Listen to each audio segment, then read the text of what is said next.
সাহায্য চাইতেছি। সাহায্য চাইতে? বনপাড়া তো এখান থেকে অনেক দূরে না? হ্যাঁ দূরে দূরে বনপাড়া অনেক দূরে। এর বয়স কত? তোমার বয়স কত? 9 বছর পড়ছে। দুপুরে কি খাইছো শুনি? দুপুরে আলু সিদ্ধতে ভাত খেয়েছি।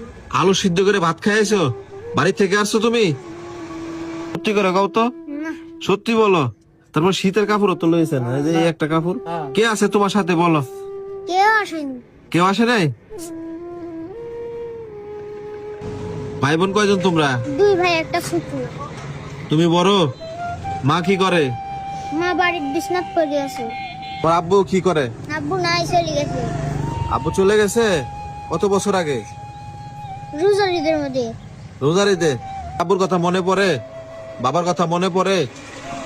মনে পড়ে না? কারণটা কি? আব্বু থুয়া চলে গেছে। আব্বু তুই চলে গেছে এজন্য মনে করো না? আর বাবাকে মিস করো? হ্যাঁ, একটু মিস করো না? এত কষ্ট হয়েছে, এত কষ্ট পাইছো? কাঁদো না, থাক, কাঁদো না, মনে মনে কাঁদো না, কাঁদো না, কাঁদো না, কাঁদো না, তুমি কাঁদো না, থাক। বাবাকে মিস করতেছো? আচ্ছা, থাক থাক। তুমি তোমার বাবাকে কতটা ভালোবাসো তোমার কথা শুনেই বুঝতে পারছি ভাই, কিন্তু তারপরেও তোমাকে জিজ্ঞেস করার পর তুমি উত্তর দিচ্ছ